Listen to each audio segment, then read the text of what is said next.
Serah nettoyait la chambre d'hôtel lorsqu'elle a soudainement entendu un bruit étrange dans la chambre voisine. Elle est allée frapper à la porte et a vu que personne ne l'ouvrait, alors elle a utilisé la carte d'employé pour ouvrir la porte et entrer. En entrant dans les toilettes, Serah a trouvé quelqu'un qui s'évanouissait, et cette personne était la grand-mère de Selim. Elle appela précipitamment une ambulance, puis appela Selim. Selim est immédiatement allé à l'hôpital, lui a dit le médecin. Sa grand-mère a eu une crise cardiaque alors elle s'est évanouie, mais elle est stable maintenant. À ce moment-là, les soucis de Selim avaient disparu et son père est également allé à l'hôpital. Lorsque le père et le fils se sont rencontrés, ils étaient emplis d'une odeur de poudre à canon. À ce moment, la grand-mère prit la parole pour arrêter la dispute. Selim, ne sois pas grossier avec ton père. Depuis la mort de sa mère, sa grand-mère est celle qu'il aime le plus. Selim écoute toujours les paroles de sa grand-mère. Après le départ de Selim, Madame Bérin dit au père de Selim, « Vous devez immédiatement vous excuser auprès du garçon et lui demander pardon. » Parce que maman l'a dit, le père de Selim a également dit, « Je ferai tout ce que tu dis. » Serah se rend ensuite à l'hôpital. Après avoir appris que la grand-mère de Selim va bien, elle a l'intention de rentrer chez elle. À ce moment-là, le père de Selim a proposé de le laisser la ramener à la maison. Mais lorsqu'il est arrivé à la maison, il vient de rencontrer la mère de Serah qui revenait d'acheter de la nourriture. Deux ex-amants se retrouvent dans une telle situation. Mais ils se sont juste regardés sans dire un mot. Mais ensuite la mère de Serah s'est fâchée contre elle. Serah ne comprenait pas pourquoi sa mère était en colère. Serah lui raconta le séjour à l'hôpital de grand-mère Selim. La mère de Serah n'a rien demandé après avoir écouté, mais après le départ de Serah, elle a dit une phrase de plus. Par l'arrangement du destin, après tant d'années, nous nous retrouvons de cette façon. Il s'est avéré que dans le passé, la mère de Serah et le père de Selim en étaient venus à discuter de mariage, mais avaient été séparés par le grand-père de Selim. C'est pourquoi la mère de Serah veillait toujours sur la famille de Selim. Même après que la famille ait eu des problèmes, le père de Selim est allé voir la mère de Serah pour les aider, mais elle a toujours refusé. Elle pensait qu'à l'avenir, elle n'aurait plus aucune relation avec cette famille.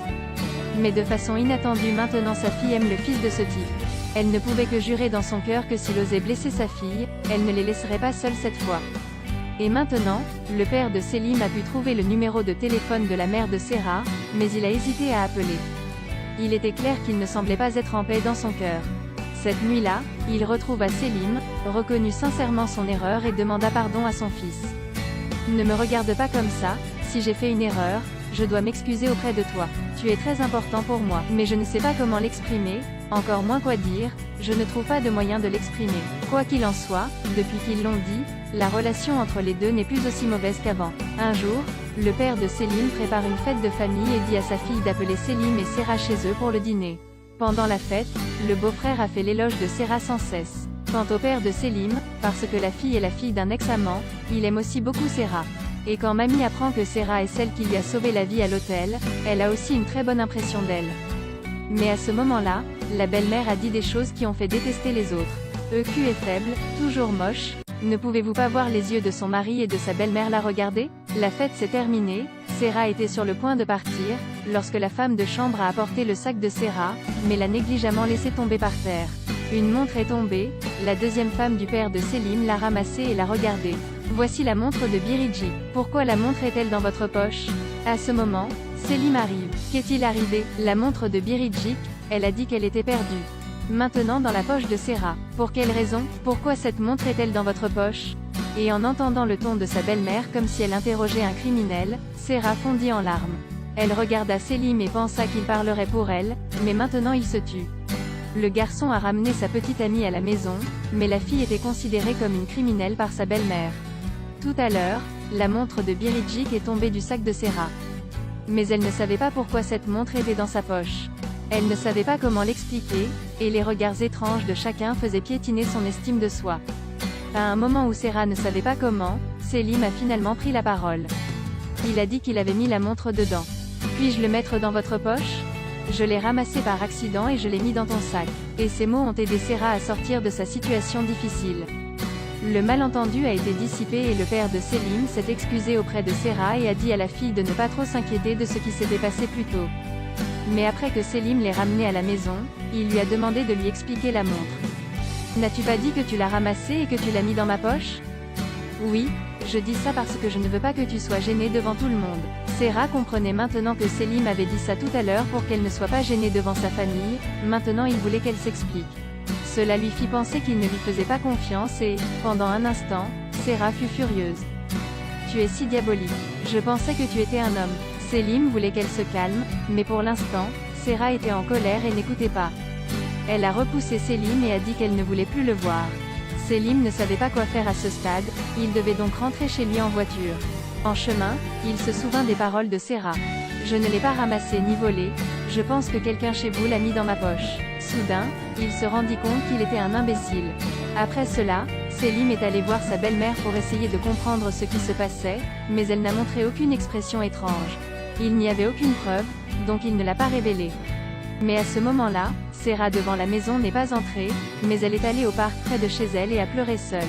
À ce moment, Nazlim, la fille d'une tante qui passait par là, a vu Serra et est venue lui demander ce qui s'était passé.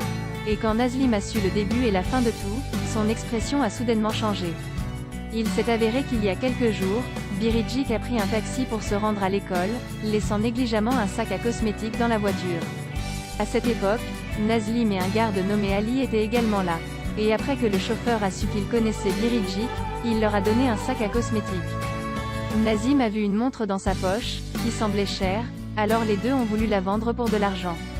Ali ne savait pas où le vendre, alors il l'a apporté à Asena, la belle-mère de Selim. Il s'est avéré qu'Ali était le frère cadet d'Asena. Quand Asena a découvert que le propriétaire de la montre était Biricik, elle l'a racheté à Ali. Initialement destinée à avoir le temps de retourner Biricik, mais quand elle a vu Serra venir à la maison pour manger, elle a soudainement eu une mauvaise idée.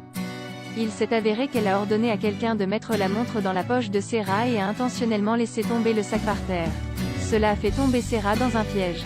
Et quand Nazlim a entendu l'histoire, elle a su que quelqu'un voulait faire du mal à Serra, elle ne pouvait pas rester assise et regarder. Puis elle a trouvé Ali et a demandé à qui il avait vendu la montre. Et quand Nazlim a appris que la sœur d'Ali était la belle-mère de Selim, elle a tout compris.